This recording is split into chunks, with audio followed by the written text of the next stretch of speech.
Ibu kandung diusir satpam. Penyesalan terlambat sang direktur saat tahu gelandangan itu ibunya sendiri. Matahari pagi di kawasan kumuh pinggir rel kereta api itu tidak terbit dengan ramah.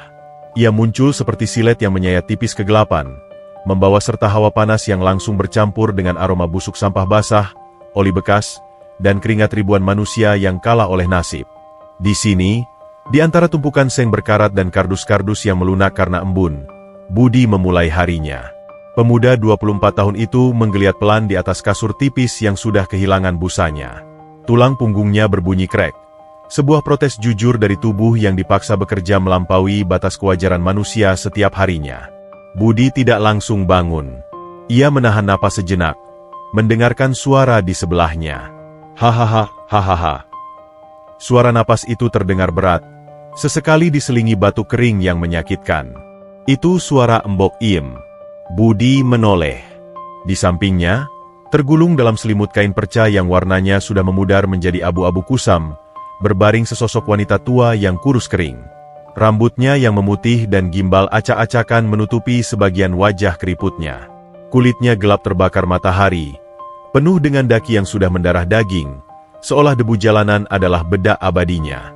Bagi orang luar, Embok Iem hanyalah orang gila di perempatan lampu merah. Sampah masyarakat, beban negara. Tapi bagi Budi, wanita tua yang ingatan dan kewarasannya sudah terenggut ini adalah dunianya. Embok. Panggil Budi lirih. Suaranya serak khas bangun tidur. Ia mengulurkan tangan kasarnya, tangan yang kapalan, penuh luka gores bekas mengais beling dan paku, untuk menyentuh dahi wanita itu. Hangat. Bukan demam, tapi hangatnya rasa lapar yang menggerogoti tubuh dari dalam. Embok Iem bergerak gelisah. Matanya yang cekung perlahan terbuka. Tatapan itu kosong, berkabut, seperti menatap dunia lain yang hanya bisa dilihat oleh jiwanya yang retak. Tidak ada pengenalan di sana. Setiap pagi bagi Embok Iem adalah pertemuan pertama dengan orang asing. Siapa? Bisik Embok Iem. Suaranya gemetar ketakutan.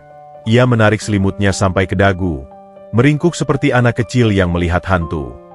Jangan pukul Iem. Hati Budi mencelos. Selalu begini. Setiap pagi, ia harus memperkenalkan diri lagi. Setiap pagi, ia harus meyakinkan wanita ini bahwa ia tidak akan menyakitinya.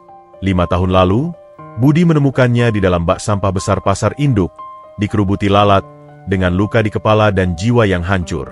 Sejak hari itu, Budi yang yatim piatu bersumpah akan menjadi pelindungnya.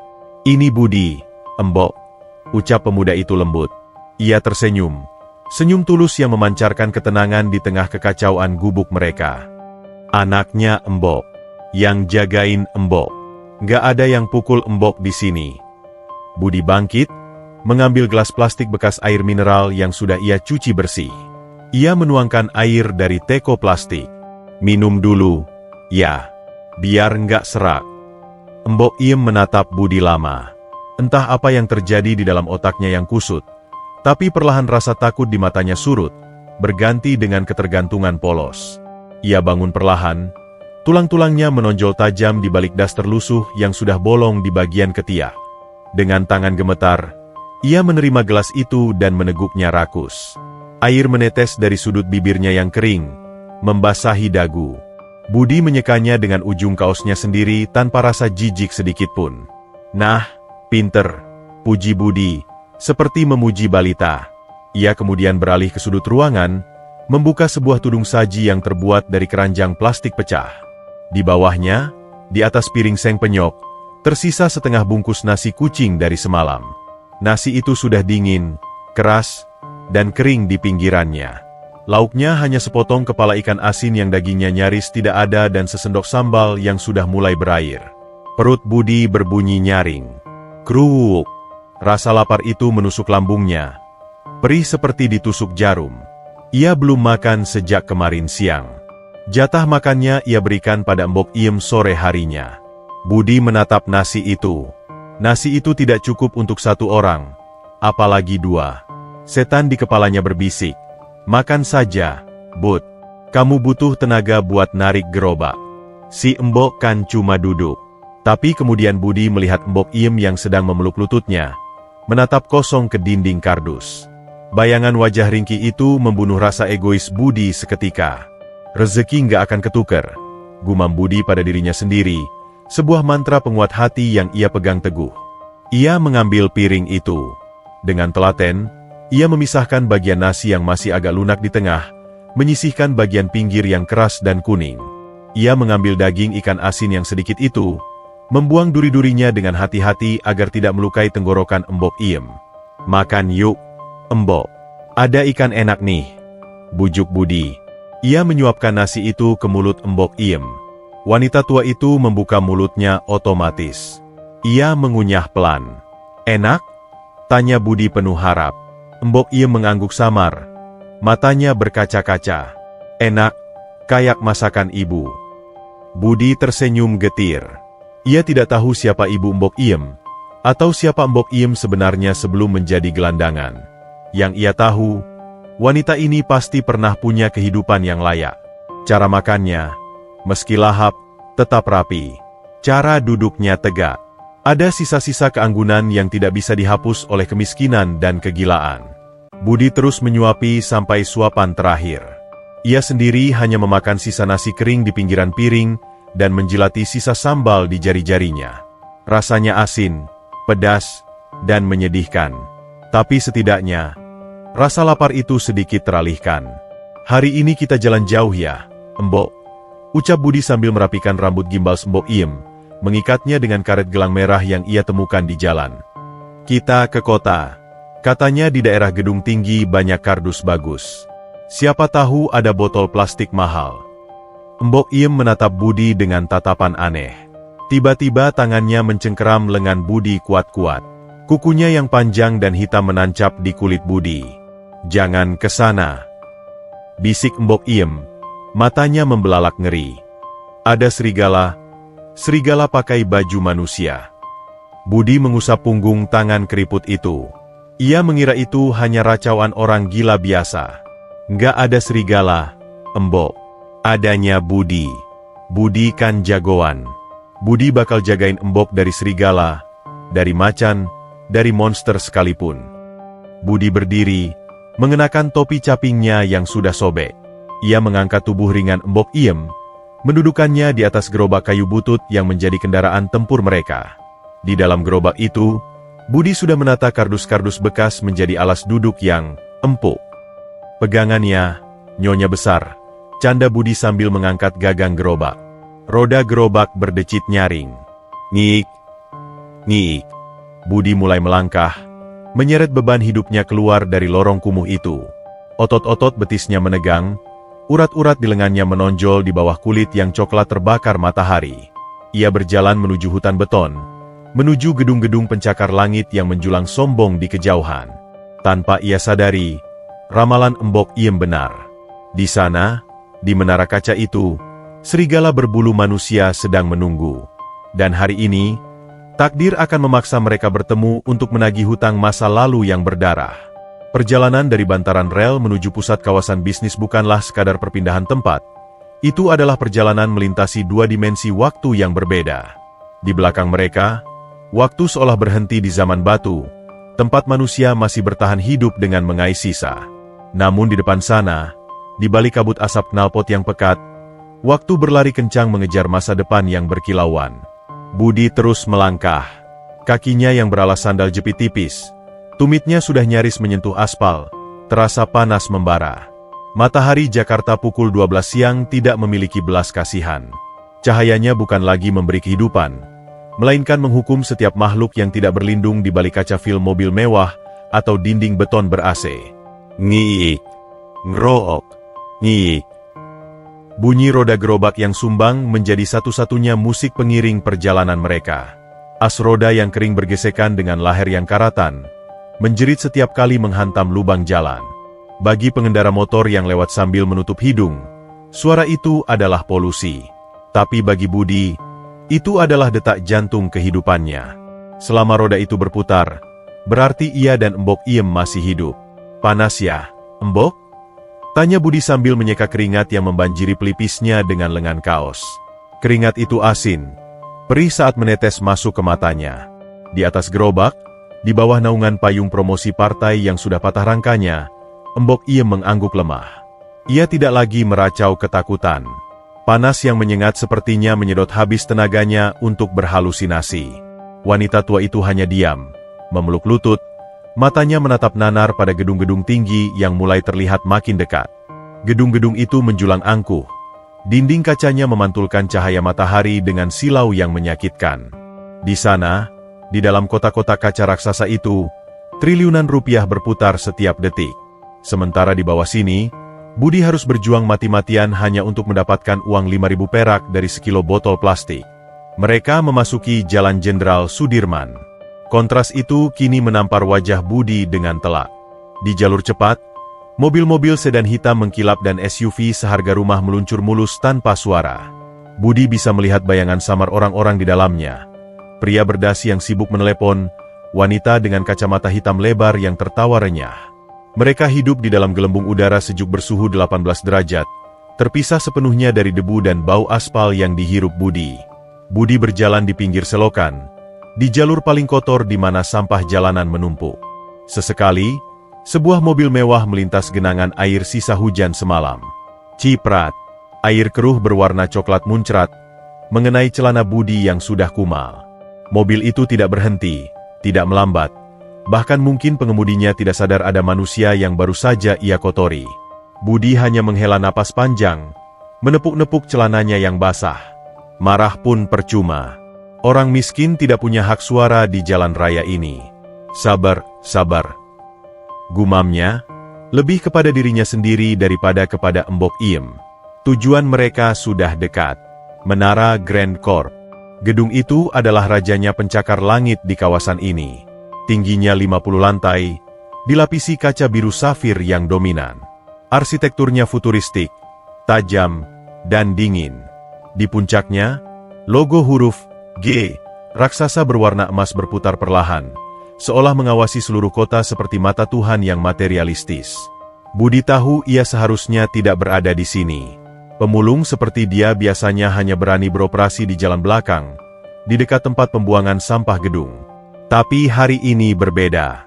Ada rumor di kalangan pemulung bahwa Grand Corp baru saja mengadakan pesta besar pelantikan CEO baru kemarin malam. Pesta besar berarti sampah besar. Botol wine, kaleng soda impor, kardus catering mahal. Itu adalah tambang emas bagi orang seperti Budi. Kita sampai, Mbok. Itu gedungnya.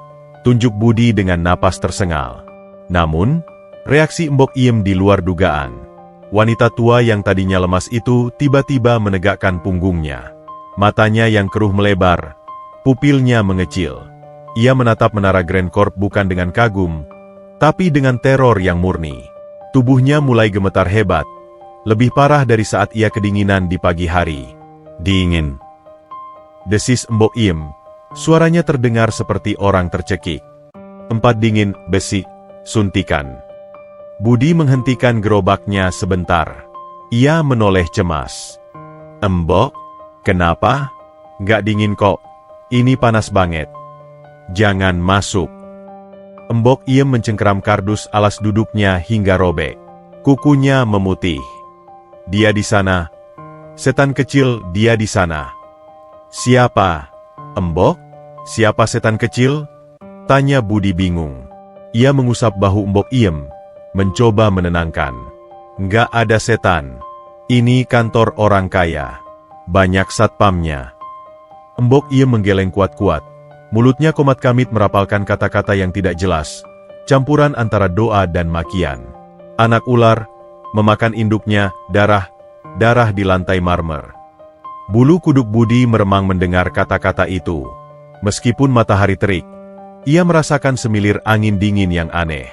Tapi Budi tidak punya pilihan. Perut mereka butuh makan. Ia tidak bisa pulang dengan tangan kosong hanya karena racauan si Mbok yang sedang kambuh. Tenang ya, Mbok. Budi cuma mau ambil kardus di belakang. Nggak masuk ke dalam kok. Mbok sembunyi aja di bawah payung. Ya, jangan lihat gedungnya. Budi menarik napas dalam-dalam, mengumpulkan sisa tenaga di otot lengannya yang kurus namun liat. Ia kembali mendorong gerobak itu. Tantangan terakhir adalah tanjakan paving block menuju area samping lobi. Jalannya menanjak dan licin bagi sandal jepit Budi yang sudah gundul. Hiya, erang Budi. Otot betisnya menonjol seperti kawat baja. Urat lehernya menyembul. Ia memiringkan tubuhnya ke depan hampir 45 derajat, menggunakan berat badannya untuk melawan gravitasi. Gerobak yang penuh muatan barang bekas itu terasa seberat dosa. Sreet. Sandalnya tergelincir sedikit. Gerobak itu nyaris meluncur mundur. Budi menahan napas, menancapkan tumitnya kuat-kuat ke celah paving block. Jantungnya berdegup kencang, menghantam rusuknya. Kalau ia gagal, gerobak ini akan meluncur ke jalan raya, mungkin ditabrak mobil, dan tamatlah riwayat mereka. Dengan teriakan tertahan di tenggorokan, Budi mendorong sekali lagi dengan hentakan kuat. Roda depan gerobak berhasil naik ke area datar pelataran gedung. Budi terengah-engah, paru-parunya terasa terbakar asap knalpot dan kelelahan. Keringat bercucuran deras dari dagunya, menetes ke aspal paving block yang bersih dan rapi. Ia berhasil. Tapi keberhasilannya adalah awal dari bencana. Budi berhenti tepat di pinggiran area drop-off lobi utama yang megah. Ia salah perhitungan. Jalur sampah ternyata ada di sisi lain yang tertutup tembok tinggi. Kini, ia dan gerobak bututnya berdiri telanjang di depan kemewahan yang menyilaukan. Di depannya, lantai lobi bukan terbuat dari keramik biasa, melainkan marmer Italia berwarna krem yang dipoles begitu licin hingga bisa dijadikan cermin. Pilar-pilar raksasa berdiri kokoh, dihiasi ukiran modern. Air mancur menari-nari di tengah taman kecil yang bunganya lebih segar daripada wajah Budi. Aroma di sini berbeda. Tidak ada bau sampah. Angin yang berhembus dari pintu otomatis lobi membawa aroma parfum sandalwood mahal dan dinginnya AC sentral. Aroma uang. Budi merasa kecil. Sangat kecil. Di tengah kemegahan itu, keberadaan Budi dan gerobaknya seperti noda tinta hitam di atas kain sutra putih. Mencolok. Mengganggu. Menjijikkan. Orang-orang necis yang lalu lalang di lobi seketika berhenti. Mata mereka tertuju pada pemuda dekil dan wanita gila di atas gerobak itu. Tatapan mereka beragam. Ada yang menutup hidung dengan sapu tangan, ada yang memalingkan wajah pura-pura tidak lihat, dan ada yang menatap dengan rasa jijik yang telanjang. Budi menunduk, menarik topi capingnya lebih rendah. Rasa malu yang panas merayap di lehernya. Ia tidak berniat mengemis. Ia bekerja halal, tapi tatapan mereka membuatnya merasa seperti kriminal. Jalan, Bud, jalan terus ke belakang. Bisik Budi menyemangati diri sendiri. Namun, sebelum ia sempat memutar gerobaknya, sebuah suara bariton yang berat dan tidak bersahabat terdengar dari arah pintu lobi. Hei, berhenti di situ. Budi membeku. Ia menoleh perlahan. Dari pintu kaca otomatis yang terbuka lebar, keluarlah sekelompok orang. Di tengah-tengah mereka, berjalan seorang pria muda berusia akhir 20-an. Setelan jasnya berwarna biru dongker. Potongannya slim fit membalut tubuh tegapnya dengan sempurna. Sepatu kulitnya mengkilap tanpa debu. Rambutnya ditata rapi dengan pomade mahal. Wajah pria itu tampan, tapi matanya dingin. Dingin dan tajam seperti mata elang yang melihat bangkai tikus. Itu Kevin, sang CEO baru. Sang serigala yang ditakuti Mbok Im. Dan saat ini, mata Kevin sedang menatap lurus ke arah Budi, lebih tepatnya, ke arah ban gerobak kotor yang baru saja menggilas lantai paving blok suci miliknya. Takdir baru saja mempertemukan mangsa dengan pemangsanya. Hening. Seketika itu juga, hiruk-pikuk aktivitas di lobi Grand Corp mati total. Suara sepatu hak tinggi yang beradu dengan lantai marmer berhenti. Suara touch ponsel yang diketik cepat berhenti. Bahkan gemericik air mancur hias di tengah taman seolah menahan napas. Semua mata kini tertuju pada satu titik pusat drama. Pertemuan antara Kevin sang raja minyak wangi dan Budi sang raja sampah. Kevin melangkah turun dari teras lobi. Gerakannya pelan, terukur, dan penuh intimidasi. Di belakangnya, 3 orang staf berjas hitam, termasuk sekretaris pribadinya yang memegang tablet, mengikuti dengan langkah gugup, takut bos baru mereka meledak. Setiap langkah Kevin berbunyi tak, yang tegas di atas ubin paving block. Suara itu terdengar seperti palu hakim yang sedang mendekati terpidana mati. Budi menelan ludah. Jakunnya bergerak naik turun dengan susah payah. Ia menurunkan pegangan gerobaknya perlahan, mencoba bersikap sopan. Tangannya yang kotor dan kapalan ia sembunyikan di belakang punggung. Ia menundukkan kepala, tidak berani menatap langsung mata Kevin yang tersembunyi di balik kacamata hitam bermerek Tom Ford. "Maaf, Dan. Maaf." Cicit Budi. Suaranya bergetar. "Saya salah jalan. Saya mau putar balik." Kevin tidak menjawab. Ia terus mendekat hingga jaraknya hanya tinggal 2 meter dari Budi. Tiba-tiba, Kevin berhenti mendadak. Wajahnya yang tampan mengerut jijik. Hidung bangirnya kembang kempis, mencium udara di sekitarnya. "Ugh!" Kevin mundur selangkah, gerakan refleks tubuh yang menolak polusi. Ia segera merogoh saku jas dalamnya, mengeluarkan sapu tangan sutra berwarna putih bersih, lalu menutup hidung dan mulutnya rapat-rapat. "Bau apa ini?" Suara Kevin terdengar teredam di balik sapu tangan, namun nada jijiknya terdengar jelas dan menyakitkan. Baunya seperti bangkai tikus yang dicampur muntahan. "God, baunya menempel di jas saya." Staf di belakang Kevin ikut menutup hidung, berakting seolah bau Budi adalah gas beracun yang mematikan, demi menyenangkan bos mereka. "Security!" bentak Kevin, matanya melotot di balik lensa hitam. "Siapa yang menjaga gerbang depan? Kenapa truk sampah dibiarkan parkir di depan lobi VVIP?" 2 orang satpam berseragam safari biru tua berlari tergesa-gesa dari pos jaga. Wajah mereka pucat pasi. Mereka tahu reputasi Kevin. "Pecat dulu," tanya belakangan. "Maaf, Pak Kevin. Maaf. Tadi kami sedang ganti shift." Alasan salah satu satpam sambil membungkuk dalam-dalam. "Saya tidak butuh alasan," potong Kevin dingin. Ia menunjuk Budi dengan telunjuk kirinya.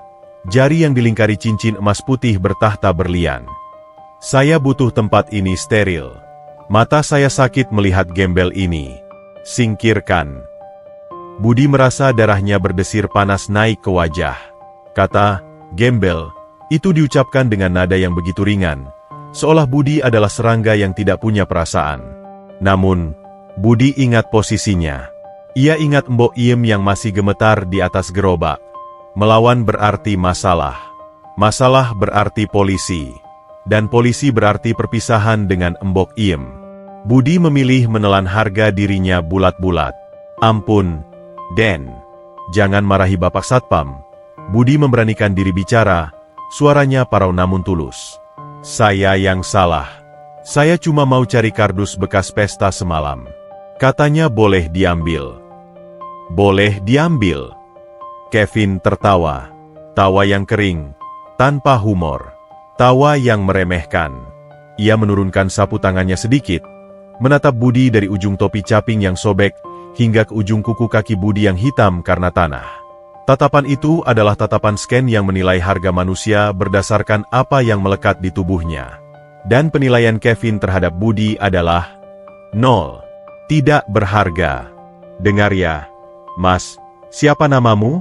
"Ah, tidak penting," ucap Kevin sambil mengibaskan tangan di depan wajahnya, mengusir lalat imajiner. "Kardus bekas di gedung saya itu high quality. Itu bekas pembungkus barang impor. Bahkan sampah saya pun terlalu mahal untuk disentuh tangan kotor kamu." Kevin melangkah maju lagi. Kali ini matanya beralih ke gerobak, ke arah gundukan kain perca kumal di bawah payung rusak itu. Di sana, Mbok Iem meringkuk, menyembunyikan wajahnya di antara lutut. Tubuhnya gemetar hebat. Aroma parfum Kevin yang tajam menusuk indera penciuman wanita tua itu, membangkitkan memori bawah sadar yang mengerikan. Aroma yang sama dengan orang yang dulu mendorongnya jatuh ke jurang kemiskinan. Dan apa itu? Kevin menunjuk Mbok Iem dengan ujung sepatu kulit loafer Italianya. Ia tidak menunjuk dengan tangan, tapi dengan kaki. Gestur penghinaan tertinggi. "Bawa apa kamu? Tumpukan sampah basah?" tanya Kevin sinis. Itu ibu saya, Den," jawab Budi cepat. Naluri pelindungnya menyala. Ia bergeser sedikit, menghalangi pandangan Kevin ke arah Mbok Iem. "Beliau sedang sakit. Tolong jangan diganggu." "Ibu." Kevin mendengus. Ia memicingkan mata, mencoba melihat sosok di balik kain kusam itu. Jantung Budi berdegup kencang. Kalau Kevin melihat wajah Mbok Im, apakah dia akan mengenalinya? Tapi Budi segera sadar, mustahil. Wajah Mbok Im sudah berubah drastis. Dulu mungkin dia wanita cantik yang terawat. Sekarang dia hanya nenek tua bergigi ompong dengan rambut gimbal yang bau apek. Kevin memang melihat. Tapi ia tidak melihat ibunya. Ia hanya melihat objek yang menjijikan. Sakit? Kalau sakit bawa ke rumah sakit, bukan dibawa keliling pakai gerobak sampah, cemooh Kevin. Oh, tunggu. Saya lupa. Kalian kan kaum parasit. Bisanya cuma minta gratisan. Kevin menggelengkan kepala, memasang wajah prihatin yang dibuat-buat di depan para stafnya. Lihat ini, Kevin berbicara keras-keras, sengaja agar didengar oleh orang-orang di lobi. Ia menjadikan kemiskinan Budi sebagai panggung pidatonya. Inilah alasan kenapa negara kita tidak maju-maju. Orang malas dipelihara. Punya orang tua sakit malah diajak panas-panasan biar orang kasihan, biar dapat uang sumbangan. Modus lama. Kata-kata itu menghunjam dada Budi lebih sakit daripada pukulan fisik. Orang malas? Budi bangun jam 4 pagi. Budi berjalan puluhan kilometer sehari menarik beban ratusan kilo. Tangannya lecet, kakinya melepuh. Ia bekerja lebih keras daripada Kevin yang hanya duduk tanda tangan. Tapi Budi diam. Bibirnya terkatup rapat sampai memutih. Maaf, Den. Saya bukan pengemis, ucap Budi lirih, menahan gejolak amarah di dadanya. Saya pemulung. Saya kerja. Sama saja, bentak Kevin tiba-tiba. Kesabarannya habis. Ia merasa dibantah. Kevin mengambil botol air mineral yang dipegang asistennya. Tutupnya masih segel. Kamu haus kan? Panas kan? Tanya Kevin dengan nada yang tiba-tiba berubah ramah. Senyum manis tersungging di bibirnya. Budi mendongak, sedikit berharap. Apakah ada setitik kebaikan di hati orang kaya ini? Iya, Den. Kevin mengulurkan botol itu. Budi mengulurkan tangannya untuk menerima. Namun, saat jari Budi hampir menyentuh botol itu, Kevin menjatuhkannya. Brok. Botol itu jatuh menggelinding di atas paving block, tepat di dekat genangan air sisa cuci mobil yang kotor dan berminyak. Botol itu menjadi kotor seketika. UPS. Licin, ucap Kevin tanpa rasa bersalah. Ia tersenyum miring. Ambil. Itu rezeki kamu kan? Memungut apa yang jatuh. Memungut sisa orang lain. Hening kembali menyelimuti pelataran lobi. Darah Budi mendidih. Ini bukan soal air. Ini soal harga diri. Kevin sedang menginjak-injak sisa kemanusiaan yang Budi miliki. Kevin ingin melihat Budi merangkak, mengambil botol kotor itu, dan berterima kasih seperti anjing yang diberi tulang. Di atas gerobak, Mbok Im tiba-tiba mengangkat kepalanya. Matanya yang biasanya kosong kini menatap tajam ke arah Kevin. Ada kilatan marah di sana, kilatan naluriah seorang ibu yang tidak terima anaknya dihina. Jahat. Desis Mbok Im. Suaranya parau tapi terdengar jelas di keheningan itu. Orang jahat. Wajah Kevin berubah merah padam. Dihina balik oleh gelandangan gila di depan karyawannya, adalah hal yang tak termaafkan bagi egonya yang setinggi langit. Apa kau bilang? Desis Kevin, melangkah maju dengan ancaman nyata. Ia mengangkat tangannya, siap memberi pelajaran. Dasar nenek sihir bau tanah. Berani kau buka mulut di depanku? Budi langsung melompat ke depan, merentangkan kedua tangannya lebar-lebar, menjadi tameng hidup bagi Mbok Im. Cukup, Den, teriak Budi. Suaranya tidak lagi pelan. Hina saya sepuasnya. Ludahi saya kalau Aden mau. Tapi jangan sentuh ibu saya. Mata Budi menyala. Untuk pertama kalinya, si pemulung menatap si CEO tepat di manik matanya. Tatapan singa yang terluka. Kevin tertegun sejenak. Ia tidak menyangka akan mendapat perlawanan. Namun keterkejutan itu segera berubah menjadi murka. Wah, Sampah sudah berani melawan tuannya. Kevin bertepuk tangan pelan. Sarkasme menetes dari setiap tepukan. Security. Seret mereka keluar. Perintah Kevin, suaranya menggelegar. dan hancurkan gerobak busuk itu. Saya tidak mau melihat benda itu lagi di area saya. Budi mengepalkan tangannya. Ia sendirian. Melawan kekuasaan, melawan uang, melawan arogansi. Namun di belakang punggungnya, ada nyawa yang harus ia jaga. Perang baru saja dimulai. Dan Budi siap berdarah. Perintah Kevin bagaikan titah raja yang tak terbantahkan. 2 orang petugas keamanan berseragam safari biru tua yang tadi berdiri ragu, kini bergerak maju. Wajah mereka mengeras, menanggalkan rasa kemanusiaan demi menjalankan tugas, menyingkirkan kotoran dari pandangan sang tuan besar. "Minggir, Mas. Jangan bikin susah kami," ucap salah satu satpam bertubuh tegap sambil mencengkeram lengan kurus Budi. Cengkeramannya kuat, jari-jarinya menekan otot Budi hingga ke tulang. "Lepasin, saya bisa jalan sendiri." Budi memberontak. Ia menyentakkan tangannya, mencoba melepaskan diri. Namun tenaga Budi yang belum makan seharian bukanlah tandingan bagi satpam yang rutin latihan fisik dan kenyang gizi. Satpam kedua bergerak menuju gerobak. Tangan kekarnya meraih sisi gerobak kayu yang rapuh itu. Jangan gerobak saya," teriak Budi panik. "Itu kaki saya. Kalau itu rusak, saya makan apa?" Suasana memanas. Mbok Iem di atas gerobak mulai meracau histeris. Ia menjambak rambut gimbalsnya sendiri. Kakinya menendang-nendang udara. "Tolong, tolong, ada maling." Jerit wanita tua itu. Suaranya melengking, memecah keanggunan lobi gedung pencakar langit itu. Kevin menutup telinganya dengan telapak tangan. Wajahnya semakin keruh. "Berisik. Sumbat mulutnya kalau perlu. Cepat seret mereka ke tempat sampah." Satpam itu mulai menarik paksa gerobak. Roda tua yang sudah oleng itu berbunyi kerak saat dipaksa berbelok tajam. Mbok Iem nyaris terguling jatuh. "Berhenti!" Sebuah teriakan lantang menghentikan kekacauan itu. Bukan suara Budi, juga bukan suara Kevin. Itu suara yang berat, serak, dan berwibawa. Suara seorang veteran yang sudah makan asam garam kehidupan. Dari pos keamanan utama, seorang pria tua berlari tergopoh-gopoh. Usianya mungkin sudah kepala 6. Rambutnya sudah memutih seluruhnya di balik topi dinas, dan seragamnya, meski rapi, tampak sedikit kedodoran di tubuhnya yang mulai dimakan usia. Di dadanya, tersemat papan nama kuningan yang sudah pudar, Ujang S. Kepala Keamanan. "Pak Ujang." Ia berlari menembus panas terik.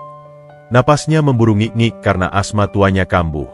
Tapi langkahnya tidak ragu. Ia menerobos barikade anak buahnya, langsung berdiri di antara gerobak Budi dan para satpam muda itu. Ia merentangkan kedua tangannya, melindungi si miskin. "Mundur kalian," perintah Pak Ujang tegas. Matanya menatap tajam anak buahnya satu persatu. "Siapa yang suruh kalian kasar sama orang tua?" Para satpam muda itu ciut nyali. Meski Pak Ujang sudah tua, karismanya sebagai mantan sopir pribadi pendiri perusahaan membuat semua orang segan. "Pak Kevin, Pak," cicit salah satu satpam sambil menunjuk ke arah Kevin. Pak Ujang menoleh. Ia menatap Kevin, pemuda yang dulu ia antar jemput sekolah sejak TK, pemuda yang dulu ia gendong saat menangis karena lututnya lecet. Tapi pemuda di hadapannya kini bukanlah Dan Kevin yang manis.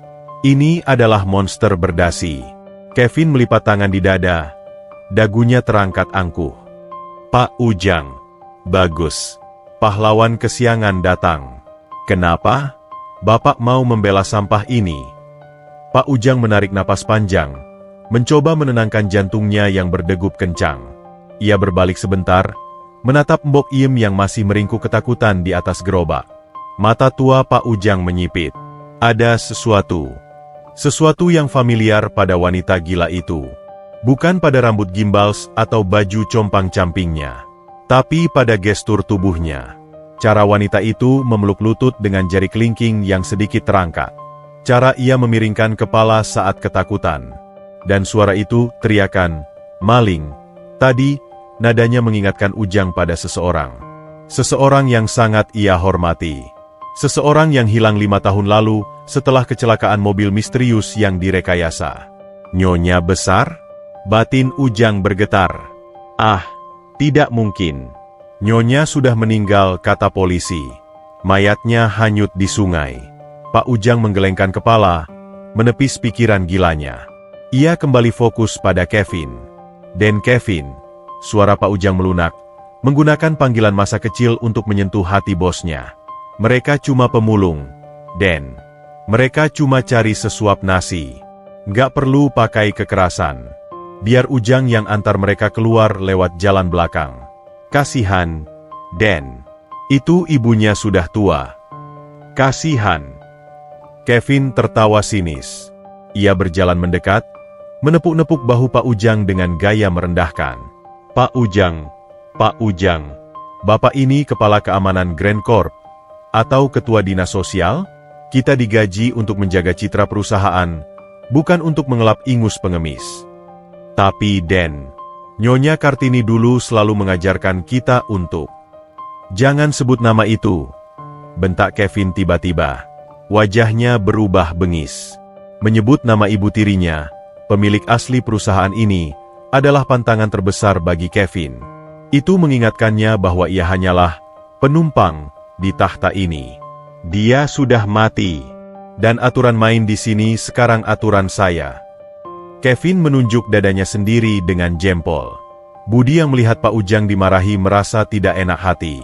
Ia tidak mau orang baik ini kena masalah gara-gara dirinya.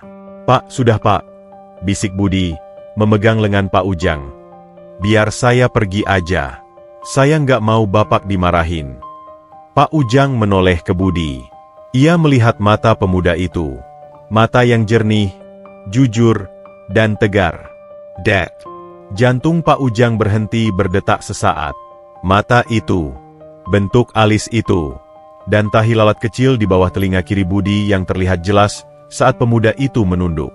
Ingatan Pak Ujang terlempar ke masa lalu, 24 tahun yang lalu. Saat ia mengantar Nyonya Kartini melahirkan di rumah sakit. Bayi laki-laki yang lahir hari itu punya tanda yang sama. Bayi yang kemudian diculik dan dinyatakan hilang selamanya. Ya Tuhan, lutut Pak Ujang terasa lemas. Firasatnya menjerit-jerit. Apakah mungkin?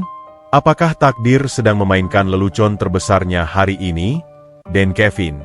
Suara Pak Ujang kini bergetar, bukan karena takut, tapi karena guncangan batin. Tolong, biarkan mereka pergi baik-baik. Sekali ini saja. Sebagai penghormatan terakhir Bapak kepada saya sebelum saya pensiun bulan depan. Kevin terdiam sejenak. Ia menatap Pak Ujang dengan tatapan kalkulatif. Lalu seringai jahat muncul di bibirnya. Oh, Bapak mau pensiun? Kevin tersenyum miring. Bagus kalau Bapak ingat. Bapak punya cucu yang mau masuk kuliah kan? Bapak butuh uang pesangon kan? Wajah Pak Ujang memucat. Ia tahu arah pembicaraan ini. Kalau Bapak mau pesangon Bapak cair utuh. Bisik Kevin tajam, suaranya seperti ular berbisa. Bapak minggir. Biarkan anak buah Bapak selesaikan tugasnya. Hancurkan gerobak itu. Atau, Bapak yang saya hancurkan. Ancaman itu nyata. Dan mematikan. Dunia Pak Ujang runtuh. Di satu sisi, hati nuraninya berteriak untuk melindungi dua orang malang ini yang ia curigai sebagai majikan aslinya. Di sisi lain, realitas kehidupan mencekiknya. Ia tua, ia butuh uang untuk masa depan cucunya.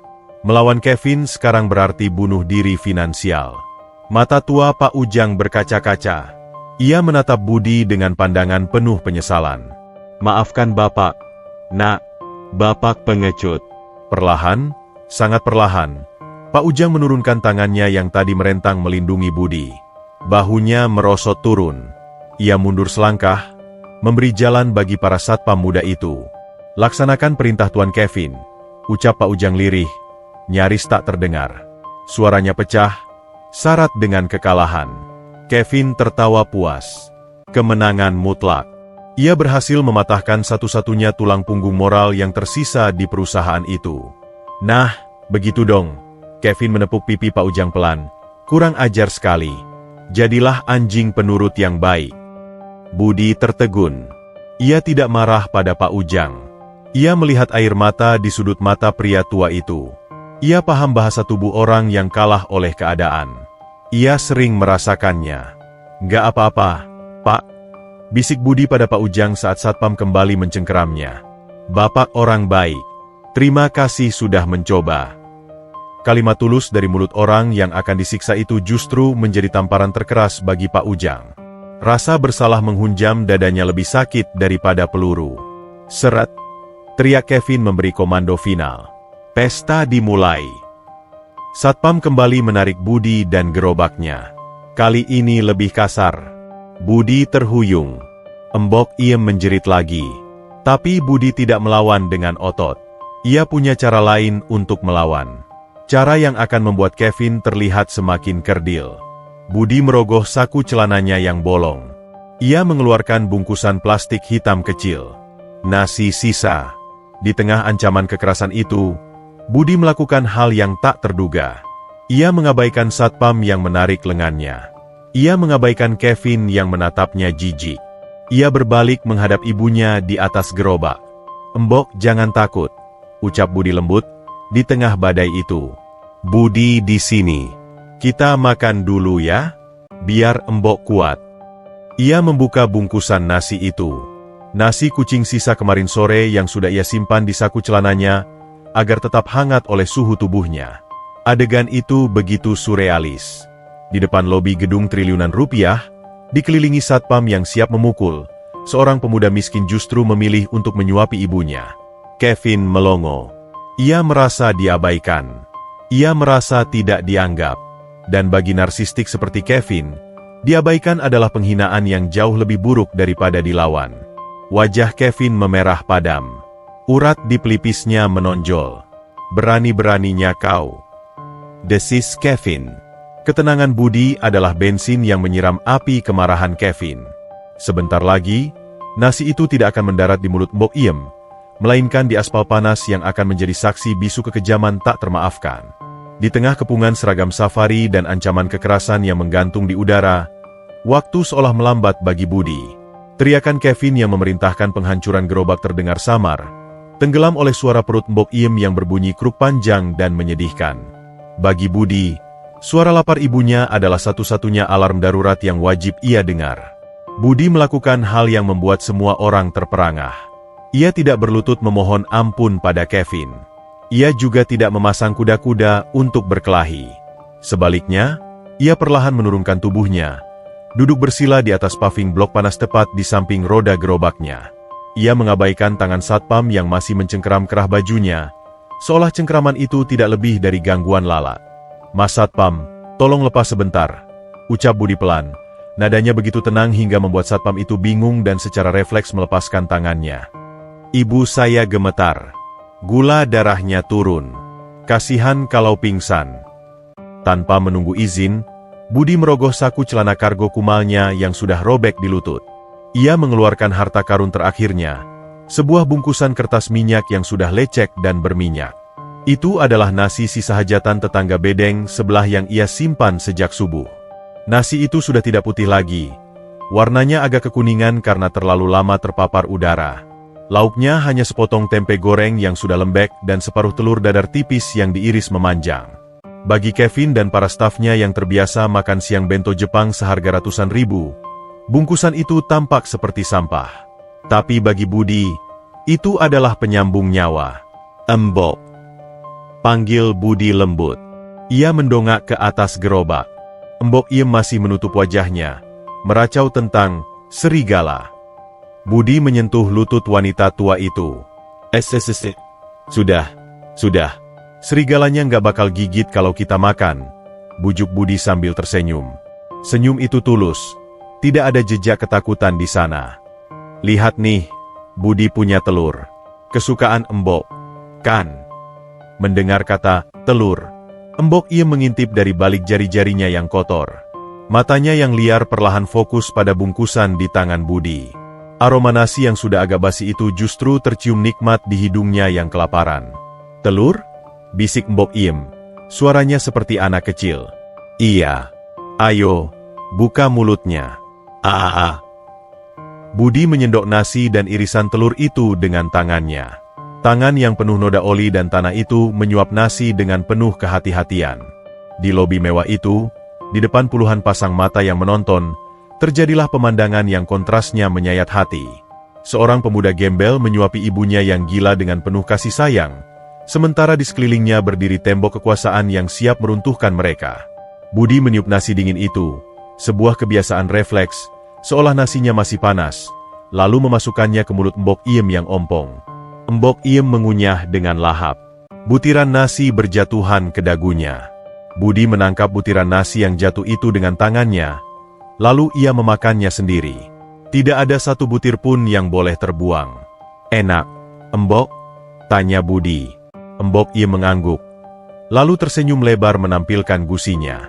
Senyum itu polos, lepas, dan bahagia. Untuk sesaat, ia lupa pada Kevin, lupa pada ketakutan, lupa pada kegilaannya. Yang ia tahu hanya rasa gurih telur dan kasih sayang anaknya. Enak. Budi baik. Budi anak pintar. Gumam Mbok Iem sambil mengelus kepala Budi yang tertutup topi caping. Budi memejamkan mata menikmati sentuhan tangan kasar itu di kepalanya.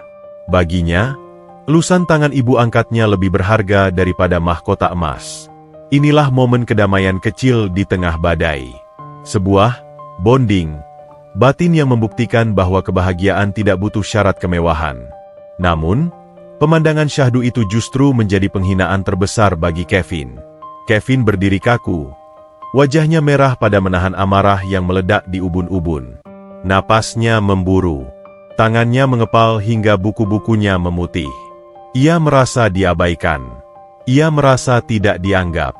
Bagaimana bisa? Bagaimana bisa dua gembel ini tertawa dan tersenyum di depannya? Padahal Kevin sudah mengerahkan segala cara untuk membuat mereka takut. Kevin punya uang, kekuasaan, dan pasukan keamanan. Tapi Budi punya sesuatu yang tidak bisa dibeli Kevin dengan semua aset perusahaannya. Ketenangan jiwa.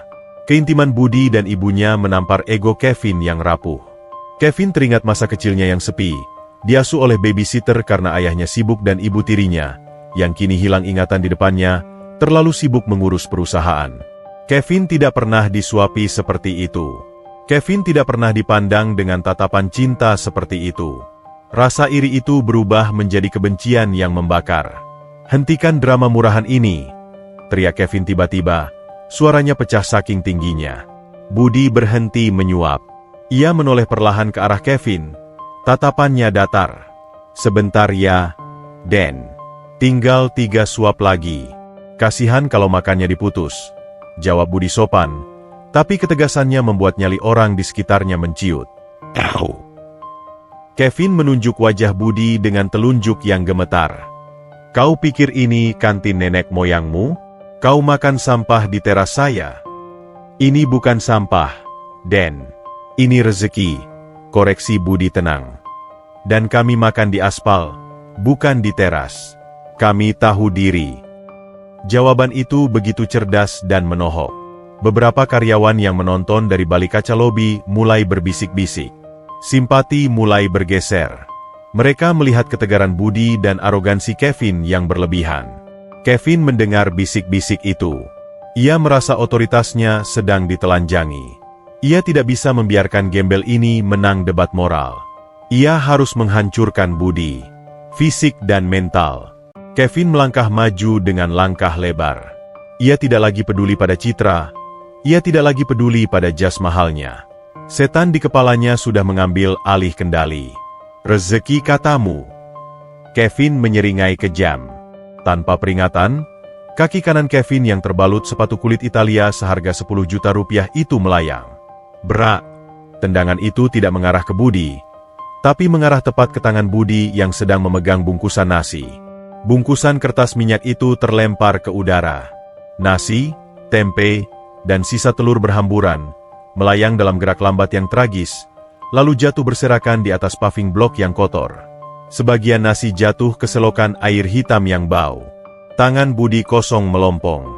Suapan terakhir yang ditunggu Mbok Iem lenyap sudah. Hening. Kali ini keheningannya mencekam. Mbok Iem yang mulutnya sudah terbuka menunggu suapan, kini ternganga kaget. Matanya menatap nasi yang berserakan di tanah. Bibirnya bergetar. Lalu ia mulai menangis. Tangisan yang bukan lagi teriakan histeris, tapi isak tangis pilu seorang anak kecil yang permennya direbut paksa. Nasinya jatuh. Iem lapar. Isak wanita tua itu sambil menunjuk-nunjuk nasi yang kotor. Budi menatap butiran nasi yang berhamburan itu. Rahangnya mengeras. Urat-urat di lehernya timbul satu persatu. Ia menarik napas panjang, mencoba menahan magma amarah yang hendak meletus dari dadanya. Ia tidak boleh memukul. Kalau ia memukul, ia kalah. Budi perlahan memungut sepotong tempe yang jatuh di dekat sepatu Kevin. Ia membersihkan debu yang menempel pada tempe itu dengan meniupnya. Fu. Masih bisa dimakan kok, Embok. Belum 5 menit. Ucap Budi dengan suara bergetar menahan tangis. Ia berusaha tersenyum pada ibunya, walau hatinya hancur lebur. Tindakan itu, memungut makanan dari kaki musuh, adalah puncak dari kesabaran manusia. Kevin melihat itu dan merasa jijik sekaligus puas. Nah, ucap Kevin dingin, sambil menginjak sisa nasi yang lain dengan ujung sepatunya, memutar-mutarnya hingga hancur menjadi bubur kotor. Sekarang makan itu. Makan dari tanah, tempat di mana kalian seharusnya berada. Budi mendongak. Matanya basah, tapi bukan karena takut. Tuan Kevin. Suara Budi rendah, dalam, dan menakutkan. Suatu hari nanti, Tuan akan mengerti rasanya lapar. Dan saat hari itu tiba, saya harap Tuan tidak harus memakan ludah Tuan sendiri. Kevin terdiam sesaat, merasakan aura aneh dari pemuda gembel ini.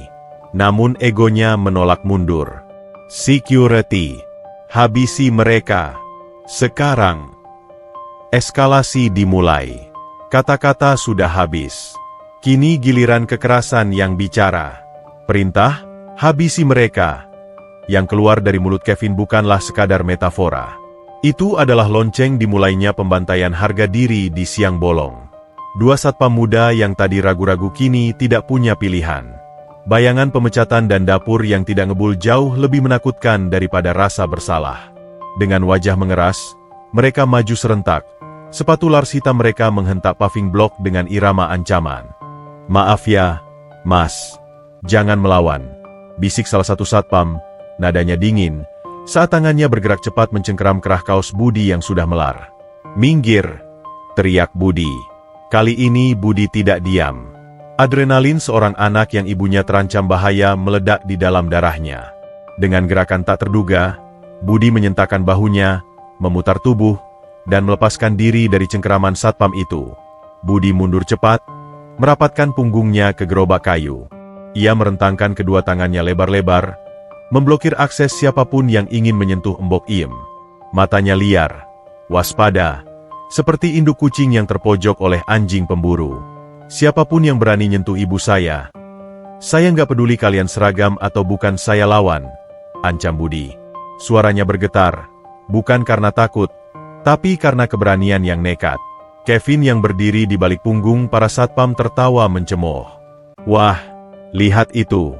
Tikus God mau main kungfu. Tahan dia. Kunci tangannya. Biar saya yang urus nenek lampir itu. Mendengar Kevin mengincar ibunya, pertahanan Budi goyah. Ia hendak menerjang ke arah Kevin, tapi satu satpam memiting lehernya dari belakang. Lengan kekar satpam itu menekan tenggorokan Budi, memutus aliran udara. Lepas. Budi meronta, kakinya menendang-nendang udara. Sementara Budi dilumpuhkan, Kevin melangkah santai menuju gerobak. Ia merasa di atas angin. Ia merasa berkuasa. Di atas gerobak, Embok Iem gemetar hebat sambil memeluk sebuah benda bulat yang terbungkus kain perca kotor di pangkuannya.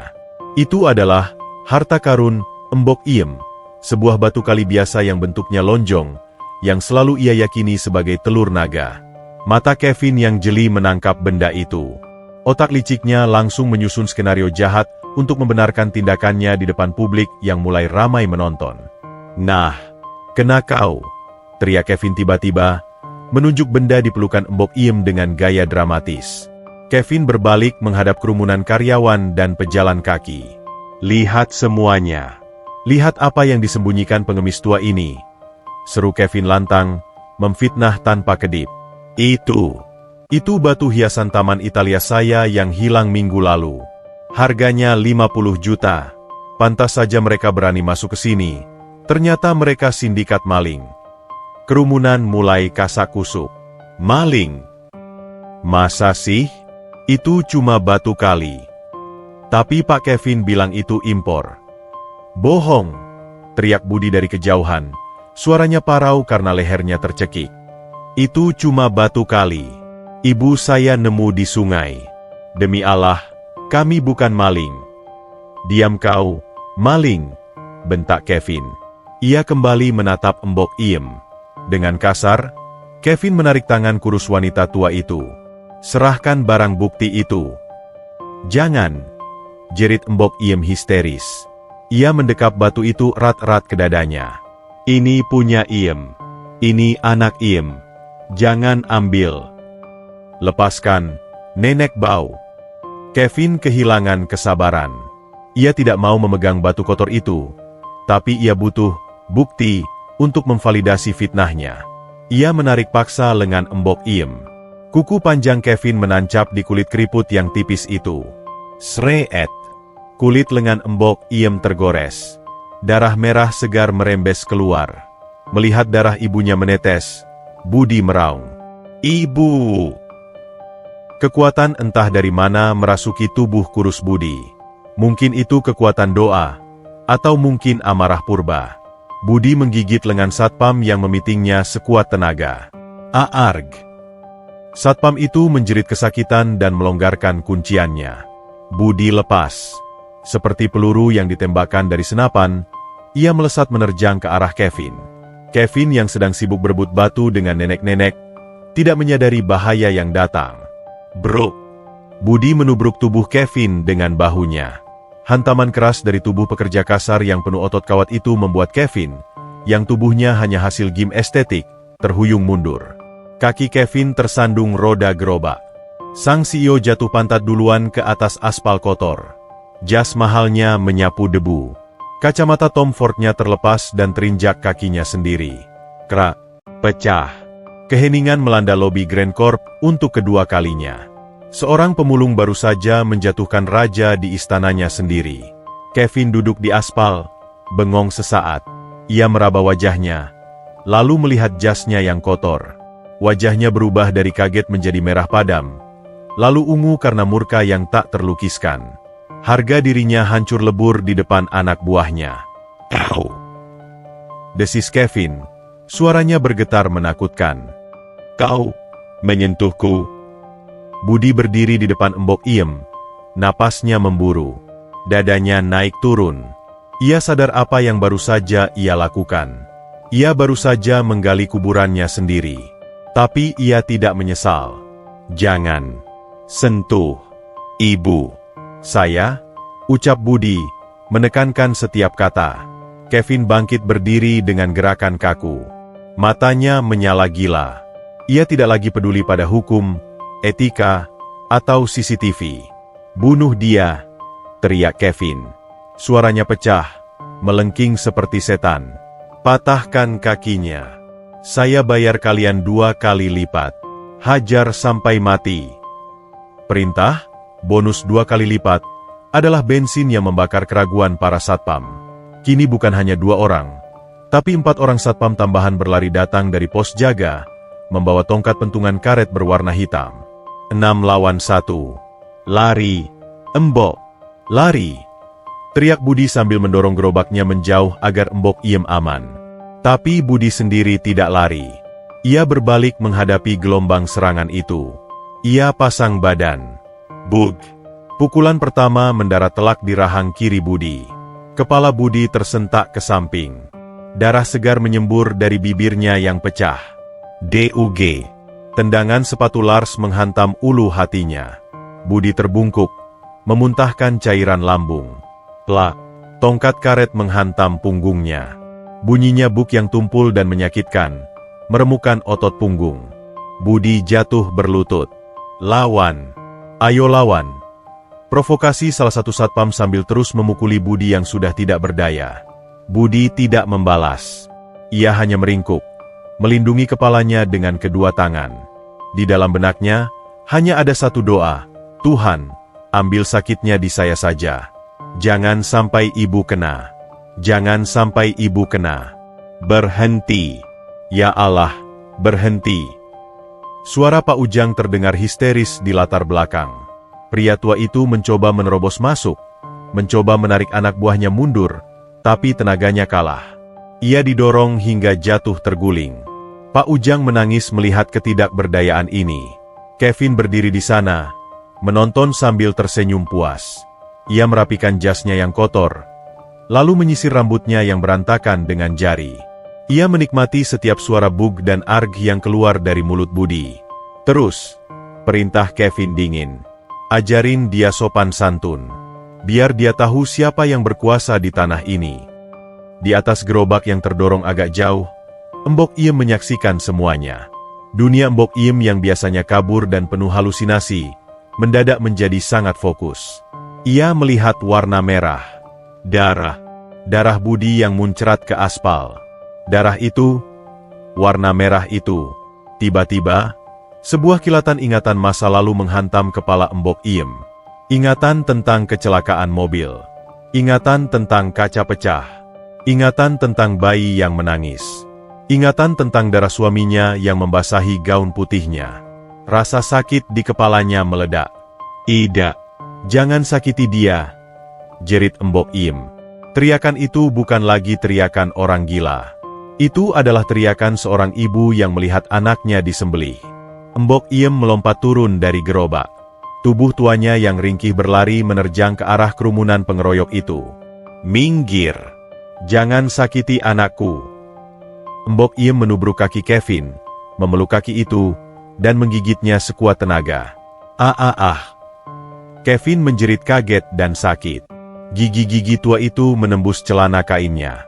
Dasar gila! Refleks, Kevin menendang.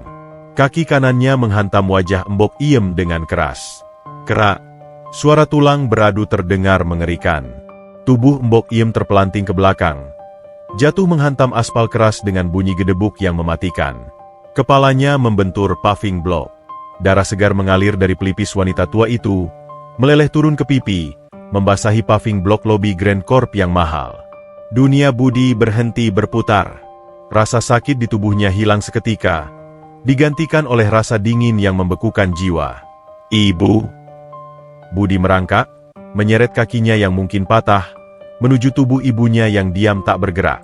Bencana telah mencapai puncaknya. Dan langit di atas Jakarta pun seolah ikut menangis melihat tragedi kemanusiaan ini. Waktu seolah membeku di pelataran lobi Grand Corp. Suara tengkorak kepala yang menghantam paving block tadi terdengar begitu nyaring. Lebih nyaring daripada sirine peringatan manapun. Tubuh ringkih Mbok Iem tergeletak tak bergerak dalam posisi miring yang tidak wajar. Dari pelipis kirinya, darah segar berwarna merah pekat mengalir deras, merembes ke celah-celah bebatuan, membentuk genangan kecil yang memantulkan cahaya matahari terik. Genangan itu meluas dengan cepat, menyentuh ujung sepatu kulit Kevin yang baru saja melakukan tendangan maut itu. Ibu! Suara Budi keluar sebagai bisikan yang patah. Ia mengabaikan rasa sakit di tulang rusuknya yang mungkin retak. Ia mengabaikan darah yang menetes dari bibirnya sendiri. Dengan sisa tenaga, Budi merangkak. Ia menyeret tubuhnya di atas aspal panas, inci demi inci, menuju tubuh ibunya. Setiap gerakan merangkak itu meninggalkan jejak darah di belakangnya. Sebuah garis merah panjang yang menjadi saksi bisu perjuangan seorang anak. Bangun, Mbok, jangan tidur di sini, panas.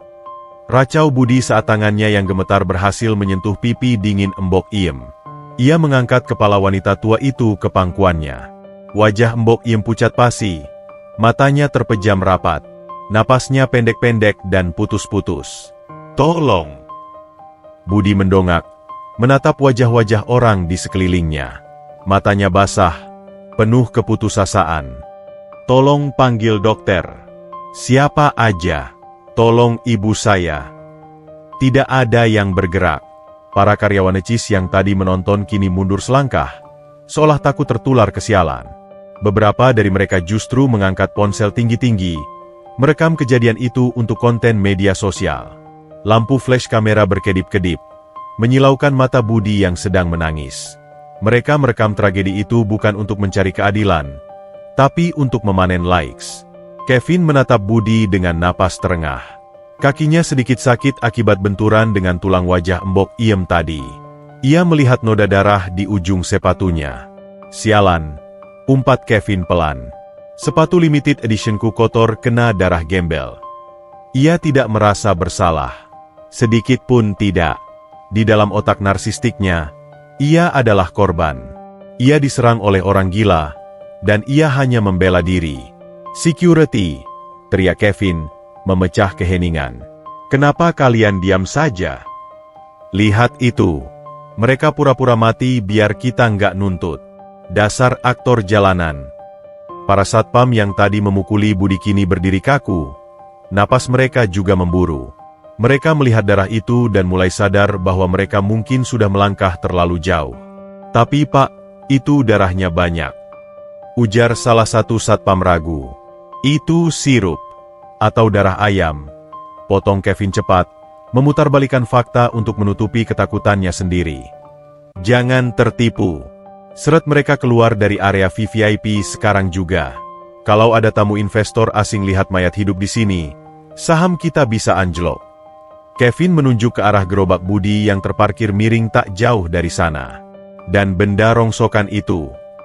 Mata Kevin menyipit penuh kebencian. Gerobak itu adalah simbol kemiskinan yang merusak pemandangan kerajaannya. "Hancurkan," perintah Kevin dingin. "Saya tidak mau melihat sepotong kayu pun tersisa. Anggap itu hukuman karena sudah mengotori lobi saya." "Jangan!" Budi berteriak histeris dari tempatnya duduk. Ia memeluk kepala Mbok Iem dengan satu tangan. Tangan lainnya terulur menggapai udara.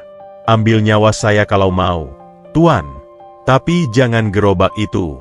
Itu rumah kami. Itu buat makan kami." Permohonan Budi hanya angin lalu. Dua satpam lain, yang takut dipecat Kevin, berlari menuju gerobak itu. Salah satu dari mereka menendang as roda gerobak sekuat tenaga. Kerak, kayu tua yang sudah lapuk itu patah. Gerobak itu miring, lalu terguling jatuh. Bruk! Isinya tumpah ruah ke jalanan. Kardus-kardus bekas yang sudah disusun rapi, botol-botol plastik yang sudah dipilah sesuai warna, semuanya berserakan tak berharga. Sebuah panci penyok menggelinding menggelikan, beradu dengan aspal. Teng, teng, teng. Bunyi panci kosong itu terdengar sangat menyedihkan. Seperti lonceng kematian bagi harapan hidup Budi. "Hancurkan sampai jadi kayu bakar," teriak Kevin menyemangati. Satpam itu menginjak-injak rangka gerobak. Mereka mematahkan tiang penyangga payung. Mereka merobek karung plastik tempat Budi menyimpan baju ganti. Budi menyaksikan semuanya dengan mata nanar. Setiap kali satpam itu menginjak gerobaknya, rasanya seperti dada Budi yang diinjak. Itu bukan sekadar gerobak. Itu adalah tempat Budi menidurkan Mbok Iem saat hujan. Itu adalah tempat mereka makan. Itu adalah hasil tabungan Budi selama 3 tahun memulung. Dalam sekejap mata, hasil kerja keras dan kejujurannya selama bertahun-tahun dimusnahkan oleh arogansi orang kaya yang tidak pernah merasakan lapar. "Ya Allah!" isak Budi. Air matanya bercampur darah menetes ke wajah Mbok Iem. "Apa salah kami? Kenapa kami diuji seberat ini?" Gerobak itu kini tinggal puing-puing. Sampah di atas sampah. "Beres, Pak," lapor satpam itu dengan napas tersengal, meski ada rasa bersalah di matanya. Kevin tersenyum puas. Ia merogoh dompet kulitnya, mengeluarkan 5 lembar uang merah, Rp500.000. Ia meremas uang itu menjadi bola kertas, lalu melemparkannya ke arah wajah Budi. Uang itu memantul di dahi Budi yang lebam, lalu jatuh ke genangan darah Mbok Iem. "Nih," ucap Kevin merendahkan. "Ganti rugi gerobak sampahmu. Dan ongkos buat ngubur nenek itu kalau dia mati. Sisanya buat beli obat merah.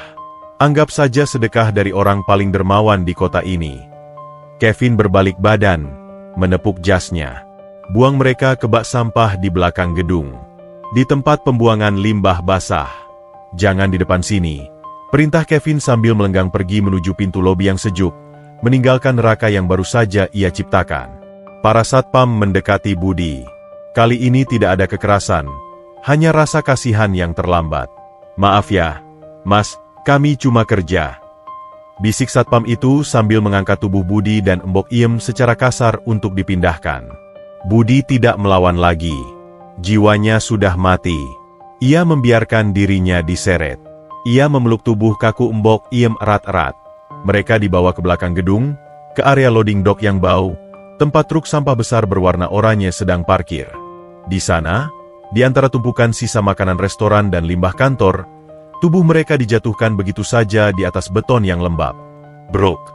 Mereka terbaring di samping tumpukan kantong plastik hitam berisi sampah dapur. Bau busuk menyengat hidung. Tapi Budi sudah tidak peduli. Ia merasa tempat ini memang pantas untuknya. Sampah dibuang ke tempat sampah. Budi duduk bersandar pada dinding tembok yang berlumut. Ia memangku kepala Mbok Iem kembali. Darah di pelipis wanita tua itu mulai mengering. Tapi napasnya makin lemah. Langit di atas mereka mulai berubah. Awan hitam tebal bergulung-gulung datang entah dari mana, menutupi matahari yang tadi menyengat. Gelap. Angin kencang mulai bertiup, menerbangkan debu dan sobekan koran. Alam sepertinya sedang mempersiapkan panggung untuk babak selanjutnya. Budi menunduk, menatap wajah ibunya yang penuh darah dan debu. Air mata Budi menetes deras, jatuh tepat di kelopak mata Mbok Iem. Lalu, darah dari bibir Budi yang pecah ikut menetes, jatuh mengenai luka di pelipis Mbok Iem. Darah bertemu darah. Darah anak kandung bertemu darah ibu kandung. Percampuran cairan kehidupan itu seolah menjadi kunci kimiawi yang memutar gerigi ingatan yang macet. Di tengah keputusasaan mutlak itu, tangan Mbok Iem tiba-tiba bergerak. Jari-jarinya yang keriput mencengkeram lengan baju Budi. Kuat, sangat kuat. Kelopak mata wanita tua itu bergetar hebat. Di balik kegelapan pingsannya, sebuah pintu memori yang terkunci rapat selama 5 tahun baru saja didobrak paksa. Budi tersentak. Mbok? Ini adalah akhir dari penderitaan, atau awal dari pembalasan? Langit Jakarta yang tadinya cerah mendadak berubah menjadi abu-abu pekat.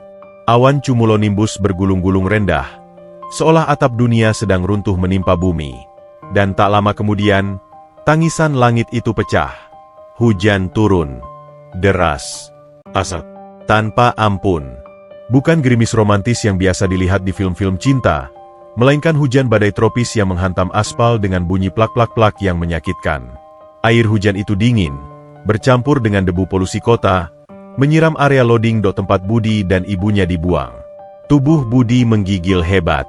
Kaosnya yang sudah robek dan tipis basah kuyup dalam hitungan detik, melekat erat pada tubuh kurusnya, memperlihatkan tulang rusuk yang menonjol.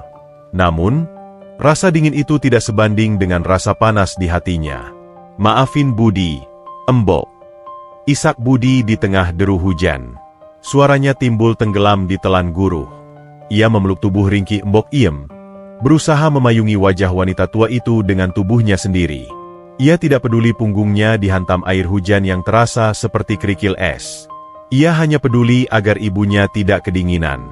Budi gagal. Budi nggak bisa jagain Mbok. Gerobak kita hancur. Kita nggak punya rumah lagi. Air mata Budi mengalir deras, bercampur dengan darah dari bibirnya yang pecah dan pelipisnya yang sobek. Cairan merah dan bening itu menyatu, menetes jatuh ke bawah. Es. Tetesan itu jatuh tepat di wajah Mbok Iem. Jatuh di kelopak matanya yang terpejam, lalu mengalir turun melewati pipi keriputnya, hingga akhirnya merembes masuk ke celah bibirnya yang sedikit terbuka. Di alam bawah sadarnya yang gelap gulita, indera pengecap Mbok Iem menangkap rasa itu. Asin, amis, logam, zat besi, darah. Seketika itu juga, sebuah sengatan listrik tak kasat mata menghantam otak wanita tua itu. Rasa darah itu bukan sekadar rasa. Itu adalah kunci. Itu adalah pemicu. Blam. Di dalam kepala Mbok Iem, pintu memori yang selama 5 tahun ini tertutup kara trauma, mendadak didobrak paksa. Potongan-potongan gambar melintas cepat seperti film rusak yang diputar fast forward. Mobil sedan mewah yang terbakar. Suara rem berdecit. Pecahan kaca yang menancap di lengan. Bayinya menangis. darah suaminya yang membanjiri jok kulit warna krem, dan wajah jahat anak tirinya, Kevin, yang tersenyum melihat mobil itu masuk jurang. Tidak. Suara itu keluar dari tenggorokan Mbok Iem. Bukan suara racauan gila. Itu suara penolakan yang sadar. Kelopak mata Mbok Iem terbuka sentak. Mata itu, mata yang selama 5 tahun ini keruh, kosong, dan liar, kini berubah. Hujan membasuh kotoran di wajahnya, dan seiring dengan itu, kabut di bola matanya perlahan sirna. Pupil matanya membesar, fokus, dan tajam. Hal pertama yang ia lihat adalah wajah Budi yang berjarak hanya beberapa sentimeter dari wajahnya. Wajah pemuda dekil, penuh luka lebam, dengan air mata dan darah yang bercampur aduk. Tapi Mbok Iem, atau kini, Nyonya Kartini, tidak melihat seorang pemulung. Pandangannya terkunci pada leher Budi. Akibat baju kaos Budi yang ditarik paksa oleh satpam tadi, kerahnya melar hingga ke bahu.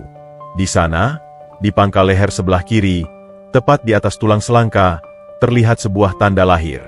Tanda lahir berwarna merah tua, berbentuk unik menyerupai bulan sabit kecil.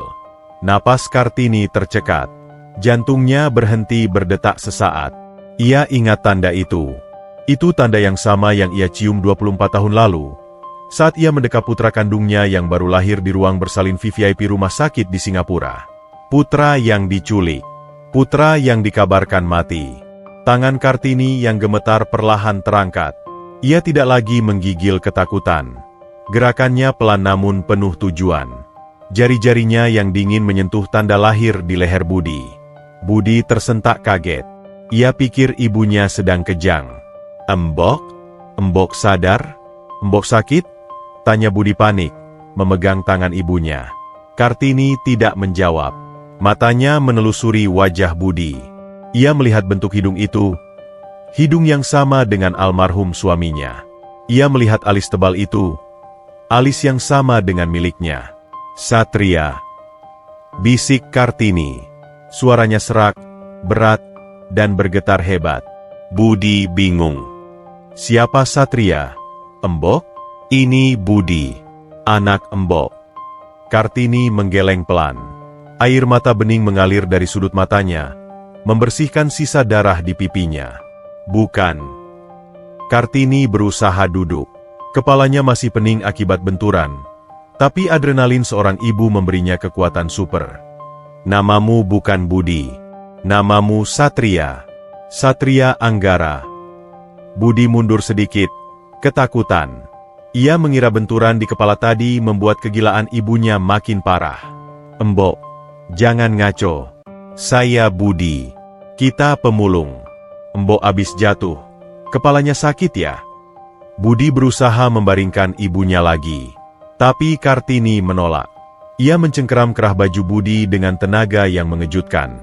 Ia menarik wajah Budi mendekat, menatapnya lekat-lekat dengan sorot mata yang membuat nyali Budi ciut. Sorot mata itu bukan milik pengemis. Itu sorot mata seorang ratu yang sedang memberikan titah. Dengarkan ibu, nak, ucap Kartini tegas. Intonasi bicaranya berubah total. Tidak ada lagi logat jalanan yang merengek. Bahasanya baku, terstruktur, dan penuh wibawa. Kamu bukan sampah. Kamu bukan pemulung. Kamu adalah putraku. Kamu adalah pemilik gedung yang baru saja membuangmu ini. Budi ternganga. Mulutnya terbuka tapi tidak ada suara yang keluar. Hujan deras mengguyur mereka.